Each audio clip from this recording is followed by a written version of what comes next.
welcome everyone back to Mindful Mondays with Laura Cross. I am your host, and we are your resource for education, connections, and collaborations to support you on your wellness journey. And I want to thank my guest and sponsors, Rich. Is it Sirop? Is that how you pronounce it? Sirop. I forgot to ask you. I apologize. So Rich, Sirop, Vibe, and BAM Metrics for these sponsored appearances that makes Mindful Mondays possible. And you're going to love my guest today because you want to talk about reinventing your life. That is definitely one thing Rich has done. He has gone from Emmy Award-winning producer of shows like Who Wants to Be a Millionaire to a transformational coach. And Rich has spent decades helping individuals and teams unlock their potential and step into their best selves. So he has guided celebrities to find their authentic voice and coached contestants to transform fear into confidence. And now he's here to share with you his unique insights and strategies that have changed countless lives. Rich, thank you so much for joining us today. Thanks for having me. What a great introduction. Yeah, I mean, that is just, I mean, that I think is pretty exciting. I've watched those shows and, you know, some of the people that I saw that you had talked about in your bio, it's like, that has to be quite incredible. But that's where you started, right? Your career was in television? Yeah, I mean, I started in game shows. I got hired for one day as the receptionist at Who Wants to Be a Millionaire. And they said, it's only a one-day job. And then after a day, they said, do you want to come back for a second day? And that became a week, and it became a month. And within not even a lot of time, maybe 3 years, I worked my way up to run that show, to become the executive producer of the whole show. Wow. That had to be incredible. So what are some of the shows you worked for? Because I'm assuming that was just one of them. You said yeah, it was. Number of them. I've worked for Bobby Flay on a cooking show called Hot Off the Grill with Bobby Flay. I worked for talk shows, like there was a show called Fox After Breakfast. I was the executive producer of the Meredith Vieira show. You, of course, remember Meredith from the Today Show. She had her own talk show. I worked with Betty White and Regis Philbin on $1 Million Password, which was crazy because Betty White is Password. I've done a show called Switch and Flipside, just so many different shows over the course of my career. Wow. Yeah. And I got to say, Betty White has always been one of my favorites, whether it's Golden Girls or her antics in movies or whatever. I mean, she's really good at capturing people and making them laugh. But maybe you can tell us, what is that world like? You know, it's really interesting because everybody who's really successful in that world, all of the different personalities you encounter, the thing that they have is they have always believed they were that person. They never, even before they had the success, they knew in their mind, this is who I am, this is my identity, and it was a matter of time for them. And so Betty White, they're all authentic. The people that are excellent are authentic, and they have their own voice. And so, like, when I worked with Regis Philbin on Who Wants to Be a Millionaire, and one time Regis had a question come up, and the question was, which one of these deserts has red sand? And he read it, which one of these desserts has red sand? And for me, you know, at that time, I would have crumbled. I would have been like, I just made the biggest mistake and I look like a fool. And Regis didn't care. He was just like, I know who I am. I know my talent level. The audience laughed. He then read all the choices that way. He made a bit out of it. He said, is it the Sahara dessert? The Mojave dessert?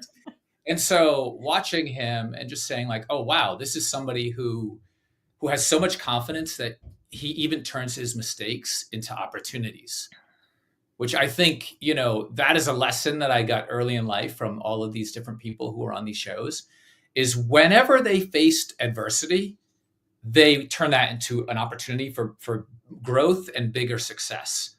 And, you know, Betty White, the same thing. You know, Betty White she just, her career constantly had rebirths. You know, so many people, she never believed the stories that so many people are told. You're too old now. You know, the Golden Girls, you know, what a great show. And TV executives, I'm surprised they ever put that show on the air because they're always looking for a younger demo. But that show still has legs today because it was funny, because those women believed in the product. And then even after that show, Betty White was older when she did that show, but she just kept reinventing herself until she was on Saturday Night Live. And she was, you know, they actually created a petition to get Betty White on Saturday Night Live. That's how many people loved her. And so Meredith Vieira, same thing. Meredith is somebody who was so authentic, just so real. And we used to say, she had the ability to cut through glass. And what I mean by that is she would look into the camera and she was looking right into the person that was watching her. You were right in that room with her. That glass that separated the two of you, that screen disappeared. And when she talked to you about something that meant something to her, something she went through, something she cared about, when you were at home, you felt like she was your friend and she was right there with you. And that is really the secret, that confidence and that ability to just know who you are and push through it. Meredith, when she was on a show called 57th Street, I think it was, and then she was on 60 Minutes. And, she wanted to raise her kids and she wanted to be with her kids. And she ended up not being able to continue at 60 Minutes. And she went back and she was a mom and she raised her kids. And, some people could have said, okay, that's it. That part of my life is over. But she didn't. And then she ended up on The View, which led to the Today Show, which led to Who Wants to Be a Millionaire. And she's still on the air. She's close to, I don't know how old she is now, but she's had a long career and she's doing 25 words or less. She's still doing it. So that to me is the ingredient, is just knowing your identity, believing that identity to be true. Not saying, someday I'm going to be this. Right. Saying, I am this. I am this right now. Yeah, so many things there. And so I was to say, besides the fact that Betty White is one of my favorites, as a matter of fact, I was just rewatching some Boston Legal where she's in there. I mean, her humor is for me anyway, is very funny. But I as someone watching all these stars and stuff on TV, I've always thought that if you see them kind of play the same type of role and have the same kind of thing, that's probably pretty true to who they are in life. Would you say that is true, or are they still really, really good at acting? It really depends on the person. So some people, when I produced a talk show, oftentimes celebrities would come on the show and they might be known for something, that they did, like something amazing. And they say, the only thing I don't want to talk about is that thing, because now I want to do this thing. And you would say, what are you talking about? This is why people love you so much. But you have to respect that, that's what I love about Robert Plant. Robert Plant was like in Led Zeppelin, and then all of a sudden he's singing with Alison Krauss doing bluegrass, totally different than what he did, because he believes in his art and his authentic voice and his message, and he's not going to listen to somebody else say, that needs to be your thing. I do think Regis was 100% Regis. The person that you saw on camera was Regis. Meredith is Meredith. Like, people who have their own talk shows that last for years, they're giving themselves every day. It's an exaggerated version, but that's who they are. But then you have people who are, comedians who really deep down want to change the world. And so, look at Robin Williams. Robin Williams, one of the most prolific comedians in the history of comedy. Oh, yeah. Went on to become one of the most prolific actors and really changed the way that you thought about things through movies like Patch Adams, or what's the movie with Will? I can't think of it. The one in Boston. How do you like them apples? Oh, yeah. Good Will Hunting. Good Will Hunting. Yeah. Mm-hmm.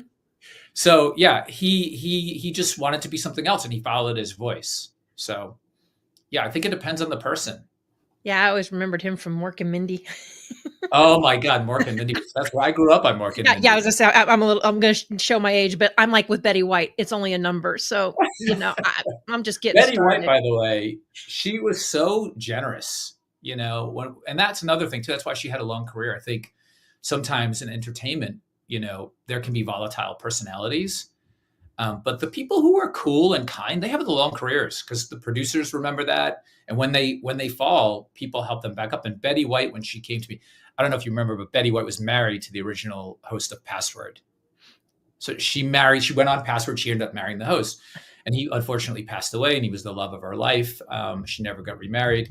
And when she came on the reboot of Password that Regis was hosting, she was backstage with me, and she goes, I just want to warn you, I slept with the last host. And I thought, this isn't on camera. This is just me and her. Mm-hmm. And she gave me that moment that I'll never forget. It was so generous and kind and amazing that I always remember that moment from Betty White. Yeah, I would have too. That's incredible. So is there one thing that you saw that you just said, "Ah, I get it. That's how they're made. That's why they're made how they're made for this." I mean, was there a moment like that with working with Yeah, all it's this? mindset. It's totally mindset. It's like when the first real big I worked with a lot of big talents, right? So I worked with Bobby Mhm. Flay, and he went on to, at the time, he was not the Bobby Flay that we know now, but he went on to massive success. But I was a lower level producer working my way up. And then once you become the executive producer, you really get to know the talent. In fact, one of my jobs was to give jokes to the talent in their ear while they're on stage. They were a little earpiece. So I have Mhm. to know their voice as though it's my own voice. I have to hear their voice in my head and do it. And so the first big talent I worked with was Regis at that level. And, Regis just believed in himself. Like he had such belief in who he was. And he started out young, and he was on the Joey Bishop show as a sidekick for a while. And that went really poorly for him, actually. He got fired on the air, and it caused him a lot of pain. But he rebounded. He didn't let it stop him. And that was Regis. Like if Regis, we would give Regis sometimes contestants on Who Wants to Be a Millionaire were just people that called in on the phone. They weren't selected, they weren't cast. So they really sometimes could come in and be extraordinarily shy, not have a big personality. So you had to kind of create a story for these people. And Regis could pull a story out of anybody. He could pull a story. I remember we had this guy, and his name was Jim, and he had nothing, like, no hobbies. He was a great guy. I loved him, but he just didn't have anything to talk about. He was shy, and he just was there to play the game. And Regis said to him, "Have you ever had a nickname?" And he goes, "No." He goes, "This guy's never had a nickname, never in his life." And he turned this whole thing into, we're going to give him a nickname. And after each question, Regis would try out a new nickname on him, and it became his thing. And by the end of the show, he was Jimbo, lovable Jimbo, and the person had the most amazing experience, and they felt accepted and loved by Regis. And that's another big trait of people who are successful, especially on talk shows. You Right. know, when you can make that person feel like they're the most important person in the room, Bill Clinton does that. We've had him on shows. There are certain people that when you talk to them, you can't believe how they make you feel like you're the only one there, right? And Meredith could do that too. When you make somebody feel important and listened to and heard, then they open up and they give you great content because they feel comfortable, and they're no longer in front of a camera, and they're no Right. longer in front of a studio audience. That skill to take somebody and put them in your bubble, and you protect them with your love and creativity, that's a skill that I've seen like really transform people's, on-air careers for sure. Nice. So what would you say from the world of television do you now use when you're coaching someone? There's so many things, but like one of the things is having to have been a creative and always look for the creative voice, and figuring out like, how is this a segment? Like what is the point that people at home are going to want? How do I get the message? How do I find the message? That's something that people use constantly. So like getting clear on what it is that you want, as opposed to just, I want a relationship. Well, what do you want in a relationship? What type of relationship do you want? What stopped you in the past? Those are the same questions I would ask when I was doing a talk show. So I would have people like, on to talk about finding love. And a lot of time the experts that we would have on would be so busy, we would read the book and create the segment for them. So we were creating how to find love, and then we'd hand it to the experts, say, here, this is what we're going to do about how to find love. Or we would have somebody on about like building a career or being an entrepreneur, and we would create that as well. So all of those things that we were teaching on a talk show, as opposed to handing it off to somebody else, I now use it in my coaching. So, and also like overcoming fears. When I would have contestants come on Who Wants to Be a Millionaire, I knew that they could change their life. When I was a producer, this is before I was the executive producer, I knew that if I could get them to feel confident, and if I could get them to feel calm, then the intelligence that they had would come to the top. But if I couldn't, they would freeze, and they wouldn't be their best self, and they might walk away with $1,000. But it was my job to make you feel so secure, so confident, that you could really think. Once I could get you into a place of confidence, if I could get you into a state of confidence, Now you could actually use the knowledge that you have to rise up to the top. And people would come on and they would need, so often we didn't talk about this on the show, but so many people went on Who Wants to Be a Millionaire because they wanted to adopt a child. And it was, it's $75,000, $100,000 to adopt a child. And they didn't want to put that out there. So we would say, whatever, pay off college debt or go on a vacation. But I knew what the stakes were. People came on there, they needed surgeries and they had no health insurance. They needed $100,000 for a life-changing back surgery or whatever it was. The stakes were high, and it was my job to get them into a place where they could be calm and confident and secure. So those skills, I've always been using, and I've used them on myself. When I did stand-up comedy for 5 years, and I remember how terrifying that was. I was like, okay, what would I tell my contestants? How did I get them into that state? My knees are shaking right now. But I think by having, I always say, like, my job is not to show you the path. I'm a torchbearer. So I know how to navigate out of the dark, and I can put the light on. I can hold the torch, and I can walk forward, and you can find your path. And that's what I did when I was in game shows. That's what I did when I was talk shows. I've done it for myself. That's what I did when I did stand-up comedy. That's what I do for my kids. I have 4 kids, and whenever they're struggling with something, I try not to hand them the answer. I try to hold the torch and let them find their way to the answer. Yeah. Well, and then really you've been coaching all this time, just kind Totally. of in a different capacity. And it's always hard when you got to do it on, or at least I found it challenging when you have to do it to yourself, because it's like, these things, but you have to get over some of the things that are playing in your head to. You're the hardest person you'll ever coach. Yeah. If you can coach yourself, you can coach anybody. But I had the benefit of having the most incredible mother that you could ever have, and she provided me with so much love and support and kindness that always made me feel like I have, I've had darkness too, but like having that source of love always made me feel like you can find your way. Like, you are good. You can make it. And so, my mom's a teacher. Both of my sisters are teachers. So I've been around teachers my whole life, and I think I innately am a teacher. Just in a different way. Totally. I'm helping you find your own answers, but I still am a teacher. My wife, I got remarried. I met the love of my life. She's a coach as well, and she's a filmmaker. So she's coached me. All of that stuff together, that leads you to find the answers. And I meditate every single morning. I have a morning ritual. I journal. All that stuff kind of helped me to find the answers that I was looking for, which I already had, which I've shared with other people.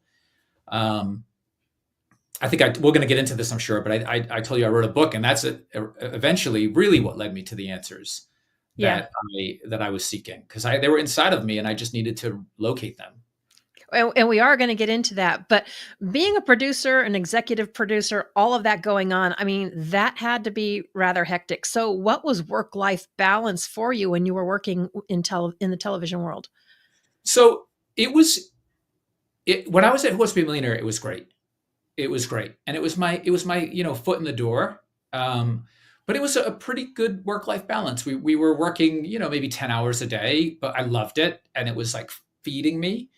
And then when I started to do talk and I got into Meredith Vieira's show, that show was very hard to produce every day because we were really trying to change people's lives and we wanted to put good out in the world. And it was such a big mission that we just gave. And I love Meredith and I wanted to succeed for her. So we gave everything we had. And my work-life balance was terrible. I was working some weeks 120 hours a week. Wow. When I first started that show, I had 2 kids. I had my third while I was there. And I love my kids. Being a dad is like my favorite job in the world. And I was sleeping across the street many nights in a hotel room because I didn't have time to commute. So I would work 20 hours, sleep across the street for 4 hours, come back and go back to work because it required that amount of work for that show. And I was asking too much of the people that worked for that show. To be honest, like I was giving it and I was asking them to give a lot of themselves. And I really needed to restructure that entire show because nobody is going to really be able to give you their best. And I wasn't giving my best, even though I thought I was, because I was working too many hours. It led me to a health crisis. I ended up having a serious lung condition called bronchiectasis, which is like collapsed bronchial lobes. And it was really, it was the stress and the amount of work hours. I had zero work life. I was eating terribly. I was medicating myself, like I was drinking on the weekends, or, going to the doctor because I had indigestion, and the indigestion caused this, and just racking up the medicine that I was taking. And it took a toll. The first year it took a toll. And I care so much about my staffs when I work on these shows. And that first season, watching my staff go through that too, I just didn't want that anymore. So we completely restructured the show in the second season to totally change the work-life balance. And we ended up doing the first 20 minutes of the show was like, basically like a roundtable discussion, as opposed to like really produced segments, which allowed us to kind of just look through the news, figure out what we're going to talk about. And that was a third of the show taken care of. So it alleviated the back end and gave people a much better life, and made me feel a lot better being able to look at the souls that, that worked for that show, and knowing that, I wasn't asking too much of them. I still was asking a lot, because in talk, you're asking a lot. Yeah. But it wasn't the first season I was asking too much. I was really asking too much of them. And I just shouldn't have asked for that much. It was a huge learning lesson.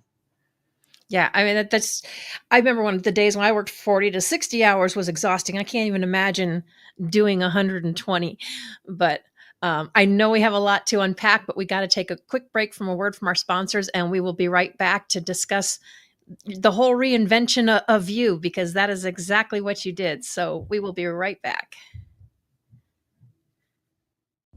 Relief for PTSD, anxiety, pain, insomnia, and many other ailments. Introducing Vibe, the world's only pocket PEMF device. You place in your pocket while cooking, cleaning, relaxing, watching TV, sitting at your computer, reading, or walking. Self-contained standalone device. No drugs. No other phone or Bluetooth connections required. No monthly subscription fees. No apps to download. No Bozone. The future of medicine is in the frequencies. Come join the revolution.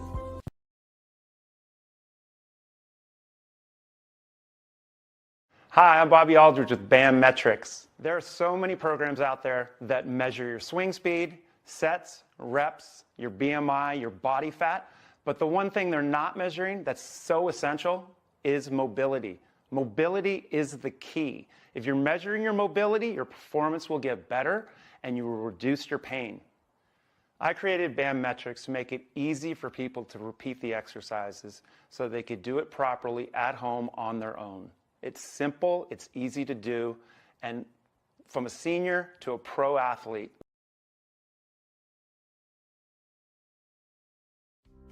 I was producing huge television shows, but I was out of balance. To motivate myself, I began writing my own self-help book. The lessons I had already learned became a roadmap to an even better future.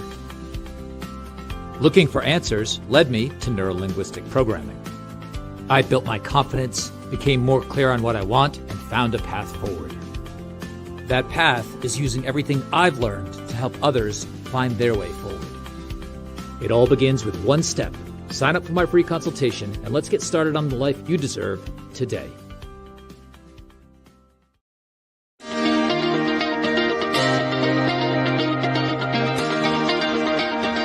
So, Rich, that was a lot of hours, and I know you were like coming to realizations. But what would you say was your breaking point? Because you're not in that world anymore. You've transitioned. What was your breaking point?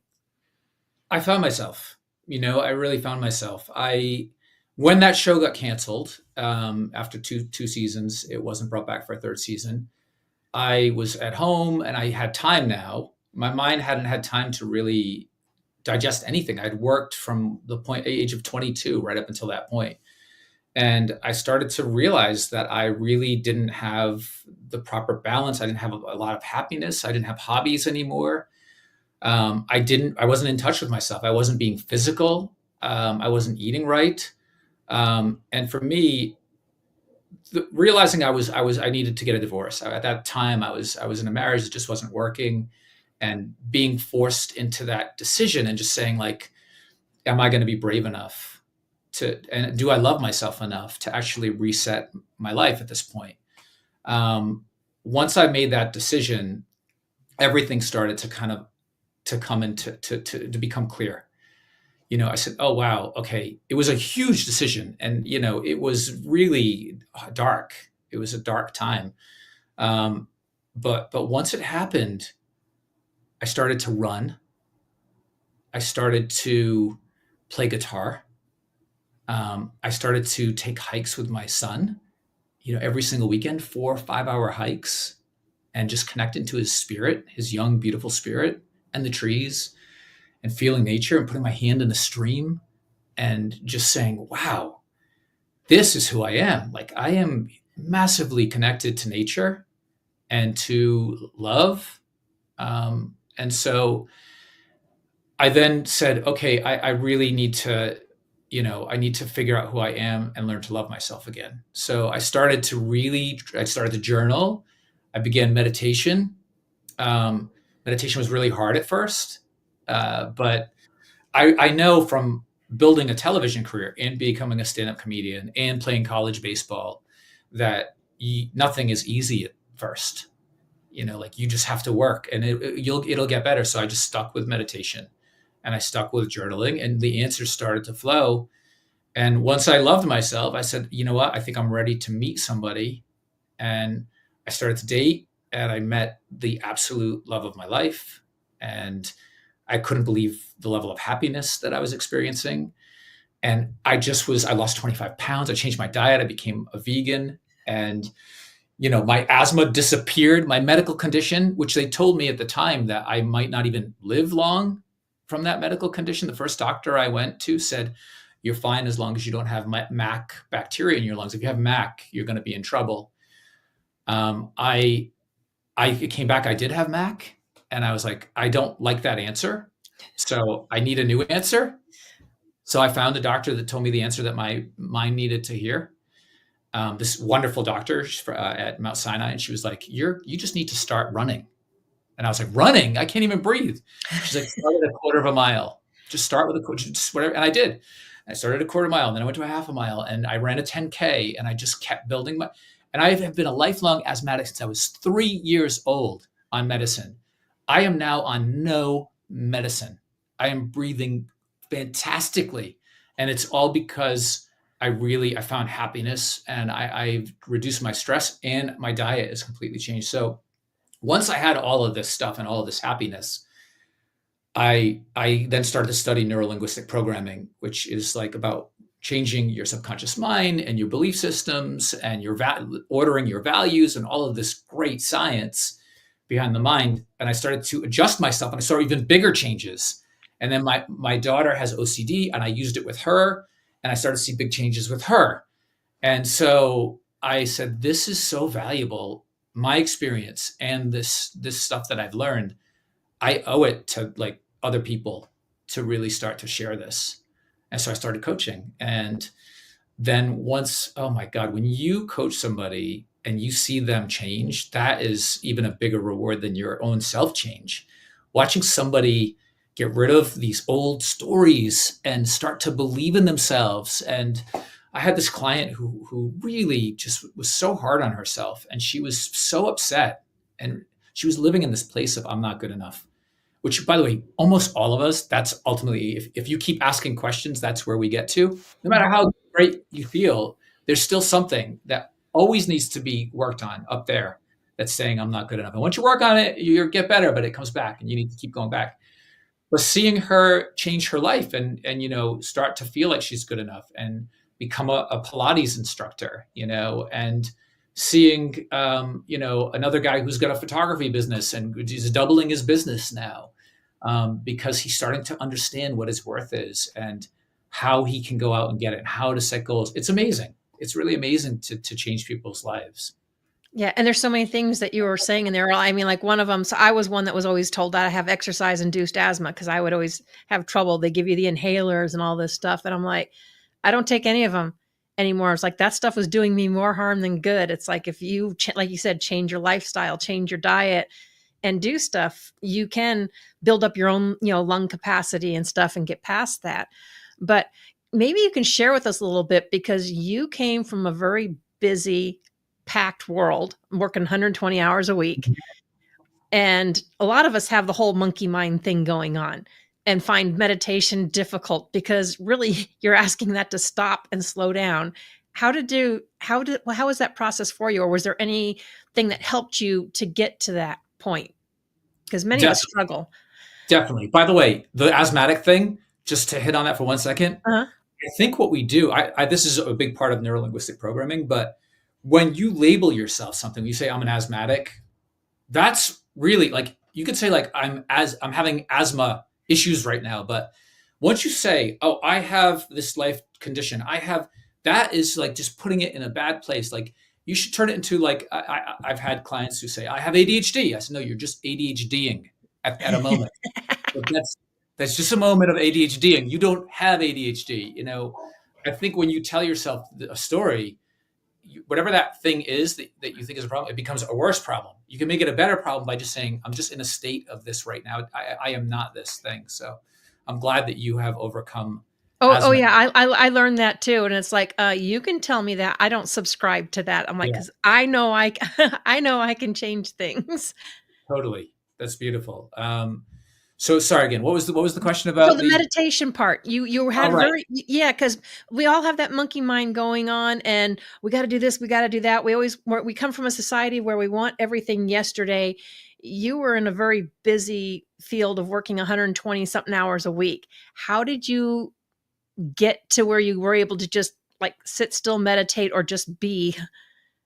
So I first tried to like really, I did guided meditation, and I was so uncomfortable. Like, my legs hurt and my hips were hurting and I was itchy and I couldn't concentrate.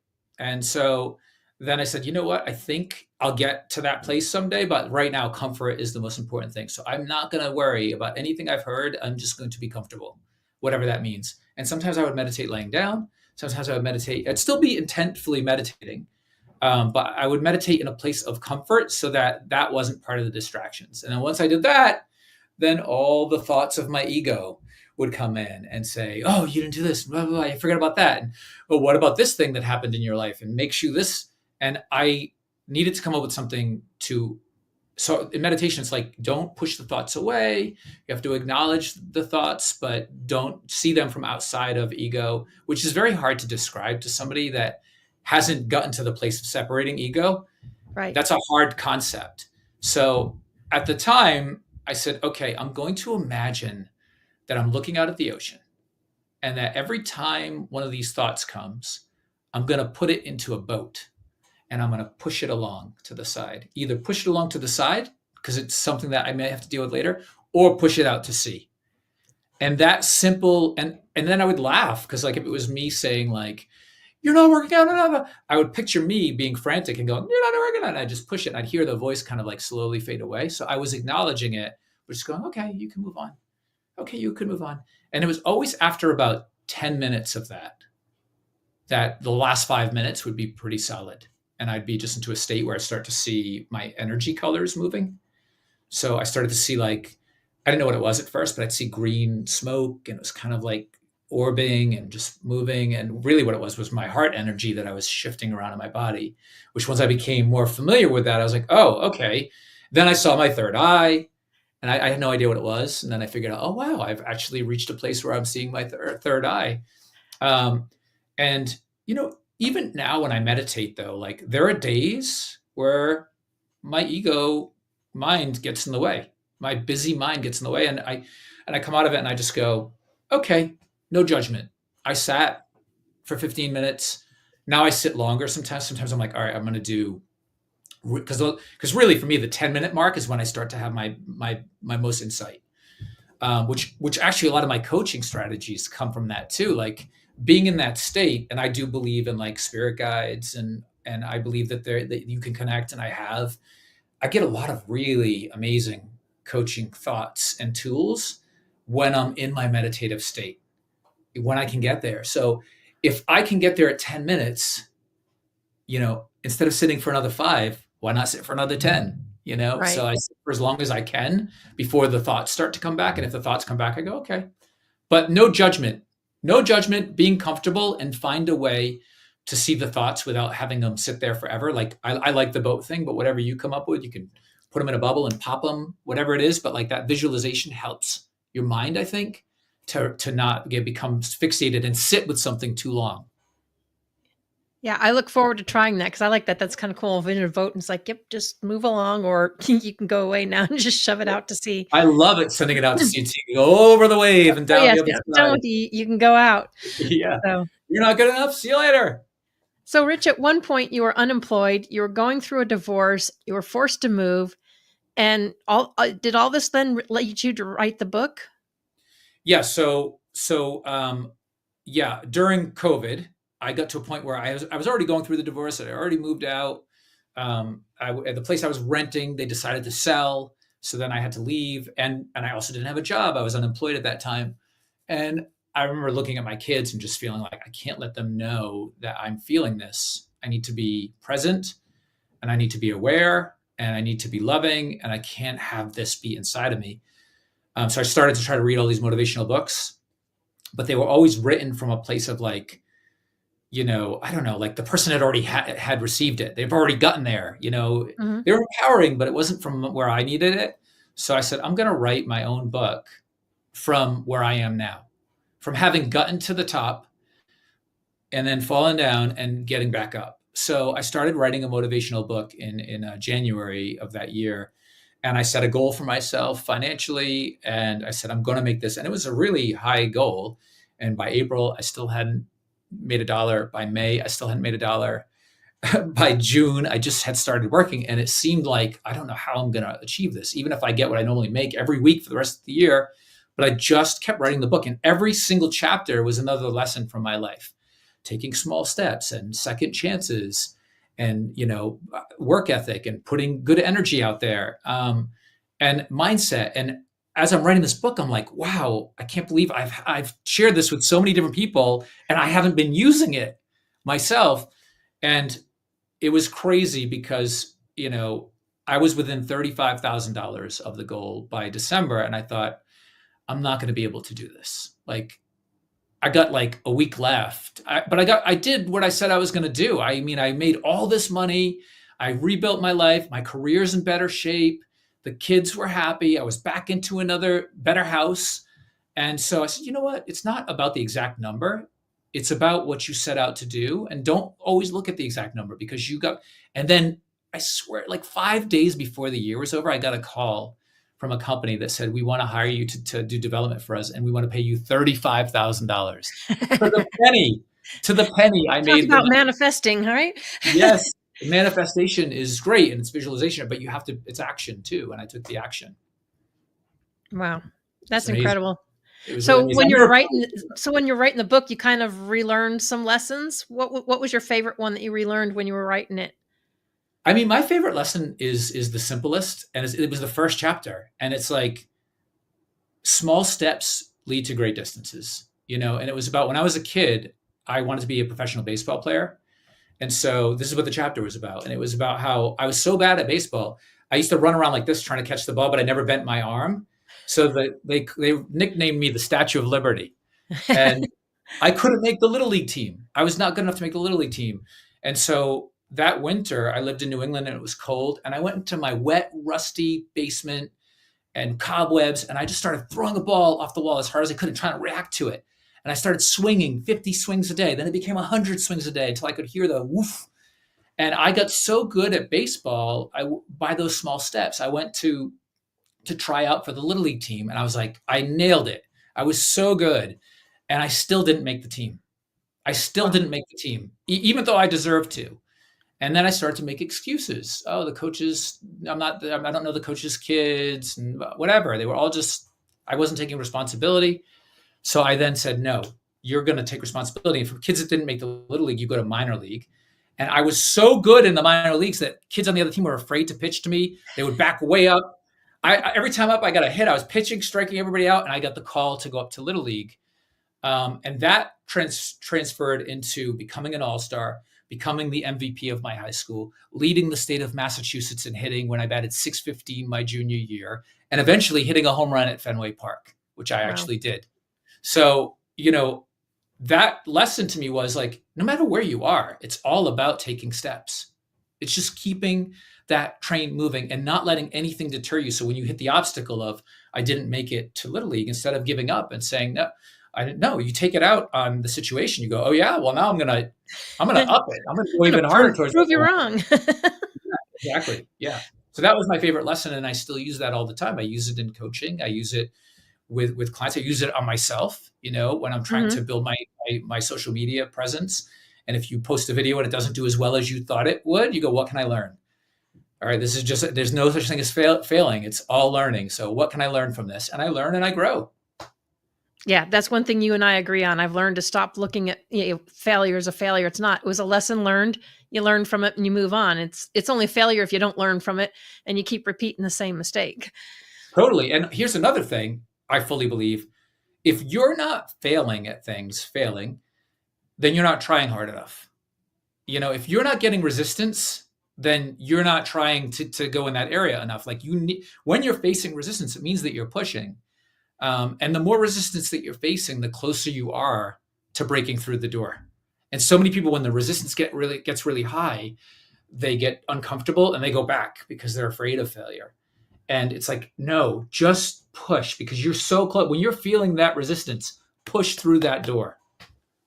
Yeah, I love that. So you're also trained in the Neuro-Linguistic Programming, which involves working with the subconscious mind. How does that come into play when you're coaching? I mean, it's really like, a lot of times it's language. It's language that you're using on yourself. So, when you say like, it's going for what you want, not going for what you don't want, because, when you say you don't want something, your mind doesn't hear the word don't. If you say, I don't want to gain weight, your mind hears, I want to gain weight. Right. So, in that case, you'd be more, I am getting in shape. You're putting it into the present state. So your mind goes, oh, you're getting in shape. Great. We're going to do everything we can to get you in shape. I am producing this podcast. I am getting on this show. And it's also like, there are great tools in neuro-linguistic programming. We use timeline therapy, which actually, I don't know if you've ever heard of timeline therapy, but it's amazing. You get put into like a light trance, and then you go either backwards into your timeline to remove limiting beliefs or, negative emotions. Or you can actually future pace people and put them into their future to actually have them. One of the great things about neuro-linguistic programming is using all of your sensory acuity to get what you want in life. So a lot of people think visualization is just, okay, I'm going to close my eyes and I'm going to picture this thing and I'm really going to picture it. And that's it. And it's like, if you really want to achieve that, you need to, first off, you have to make it a SMART goal. So you have to make it specific, realistic, as if now, which means you already have it. Okay. And then you got to put a time on it, right? So you're putting yourself, you're seeing through your eyes, you're associating, you have all this stuff, and you're like, it's May 22nd. I am currently speaking in front of 1,000 people about neuro-linguistic programming. People are loving my, and you're seeing it. So you're seeing it, you're feeling it, you're hearing it, you're smelling it. All of your acuity is part of that. And then you take yourself out and you see it from outside, you disassociate and you hold it, and then you put it into your timeline.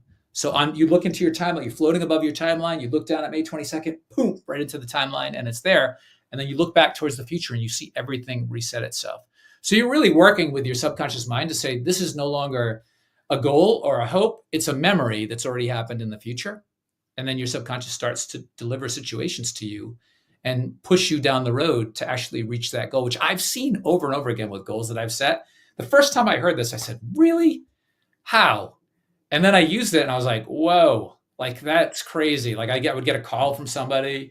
I'd get an opportunity that maybe would have been there anyway, but I wouldn't have seen it. But you start to see the opportunities that are pulling you towards that goal. And it's powerful, powerful stuff. Yeah, I've known people that have been told that they've only have X amount to live because they've got this, and that going on. But through visualization and putting themselves in a certain state, like 30 to 40 minutes, and visualizing beavers or whatever, like working on a dam, repairing nerves and undoing stuff, they actually reversed and fixed their own conditions. And yeah, doctors don't get it. The mind is amazing. And I actually, when I was younger, not even that much younger, when I was working 120 hours, I used to say, oh my God, I am going to end up getting a disease from this job, or I'm not going to make it past 70 the way I'm working. And I didn't realize what I was doing. I was putting that into myself as like a fact. Mm-hmm. And so now I say, I have so much that I have to do in this world. I was actually sent here to do all kinds of good. And I didn't get started really until my mid 40s. And I have 55 years left of stuff I need to do. So no matter what, I know I'm here until I'm 100. I know I am. I am so sure I'm going to live to 100 because there's too much there's too much good that I need to do. So that's the thought that I don't just say it. I don't just go, I'm going to live to be 100. It's something I believe. It's something that is part of my identity. And I see it and I hear it and I feel it. And I smell it and I taste it. And it's all real. The cup of coffee that's going in my mouth when I'm 100, I'm tasting that coffee. I'm smelling it. I'm high-fiving people. It's real. It's not just like, it'd be nice to live to be 100. It's different when you put it into that place. Yeah, definitely is. And I love that you do that. What do you think is the most important thing a coach can bring to a client? I think it's so I have this thing that I love that I use on myself all the time. And one of the biggest problems that we have is we tell ourselves a story that's not true. And so I say, whenever you get to a place of beware of the future, beware of this thing that's, only in your imagination, turn that beware to be aware. Be aware of what's happening right now. Where are you right now? What are you doing right now to work towards what you want? What actions are you taking? What emotions are you feeling? What state are you in? What identity are you associating with? Get rid of beware and be aware. That to me is the most important thing, because I think we waste a lot of energy and time on this thing that's not real. Like this imaginary future that in our head we've created as 100% true. I was told that I have this thing, so that's the thing that I have, and that's where I'm heading. I was told that I'm not a good student or I'm not smart by some teacher, and now that's my story No, beware of those thoughts and be aware of what's happening right now. The sun is shining, your feet are on the ground, you're reading a book, you're growing, you're getting smarter, you're writing down your goals, you're figuring out what you want and what your purpose is. You're looking for love and you're discovering how to love yourself first. That's what you're doing. Be aware of that. Yeah. And it always drives me nuts because I'll hear people and say, oh, well, this runs in my family. It's in my DNA. It's in my genes. And it's like they just reserve to the fact that that's the way it needs to be. And I'm like, no, you have the ability to change. But, that's what we've been told. Yeah. It's like everybody's been so indoctrinated to one way of thinking, that like, okay, the only way to heal yourself. I believe that medicine can work. I'm not like anti-medicine. Right. But I also believe that that you had another guest on who was talking about alternative medicine. It's not Eastern it's not alternative. It's like the way it's been forever. And so healing with your mind and healing with your mindset and healing with being holistic and healing with meditation and being connected to nature is so important. It's so powerful. It is the first way. Like start there. And then if you need other things, then go after other things. But like you got to start in a place of mindset, and what you're putting into your body is just as important. What you're putting into your mind is important. What are you putting into your body? I talked to a rapper the other day who I was coaching, and he's a famous rapper, and he was like, okay, so, I feel like I might be smoking too much, marijuana. So I said, well, how are you using it? Like, why are you smoking marijuana? And he said, because I'm stressed out. And so I said, where does art come from? Like, where does art come from? He said, art comes from pain. I said, okay, so by muting your pain, by masking your pain, you're muting your art.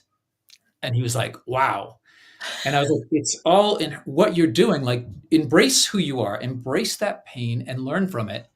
And, like, look, if you want to do that and it's something that you like doing for fun, I'm not going to judge you, but do it once you've already come out of the darkness and found the light, then do it at that point. Don't do it to mask pain.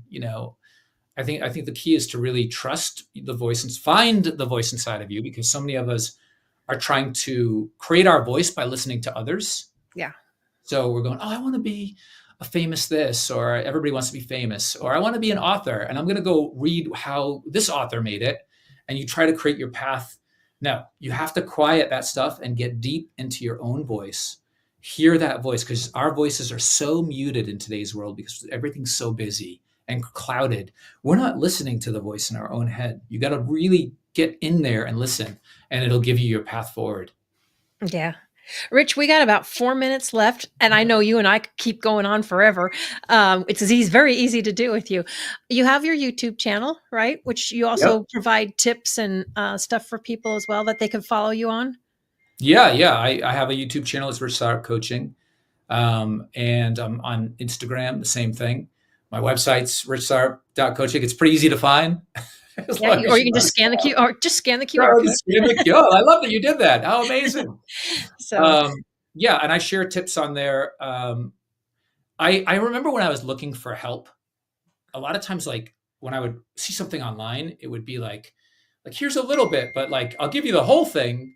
I give it all away. Like if you want to work with me, great. I'll always help you. But like I want to help people. My whole goal is to help people so they can live the life they want. So everything that I give in these videos is everything I have. If I have a thought, I don't hold back. I give it away. So yeah, that's all on the YouTube channel. Nice. So your book, is it out? Did you publish it? I have never published it. And here's why. Once I wrote the whole book and it helped me to get to where I was, I started to do neuro-linguistic programming. So when I go back and read the chapters, they're so valuable, but there's stuff I know now that almost needs to be included. So I need to go back and be like, no, here's the science behind it. Here's why it works. I knew it worked, but now I feel like people do better when they have proof. When they're like, okay, why does this work? How does this work? Why is your brain working this way? How does burnout work? What are some of the tools to get through it? So I'm actually doing a rewrite right now, and I might publish it at some point, but I use it in my coaching. Ultimately, it gave me a roadmap to help people. Well, when you do, I think you should let us all know about it, because I, for one, would love to read it. But we've got about 2 minutes left. What do you want to leave the audience with today? This is what I want to leave the audience with. Whoever you are, whatever you're going through, you're perfect. You are perfect just the way you are. Like you are loved, you are love, you are a light, and stop listening to that voice that's telling you that you're not. There are ways out of that darkness. Just start to believe in yourself. Tell yourself a different story. One of my kids was feeling sad, and I said, "What's your least favorite show?" And he told me, "I can't stand this show." I said, "Now imagine if that show was on TV. Would you leave it on, or would you change the channel?" He said, "I'd change the channel." I go, "You have the same choice in your mind. You're playing a show that you hate. This show's making you feel sad. You don't like this show. Take the remote out and put on your favorite show, because it's that simple. You really don't have to keep seeing that thought that's telling you you're not good enough, that's telling you that you're not loved. Change the channel." Great advice. Rich, thank you so much for joining us and sharing your journey and all your tidbits with us. I greatly appreciate it. Thank you so much for having me. This was amazing. You're the best. I love watching your show. Thank you. And I'm so happy to be on it. Thank you. I appreciate it. And anyone, obviously, Rich has been there, done that, and can help you. So if you got stuck, or you need to reinvent your life, reach out and connect with Rich. And we will see you all next week.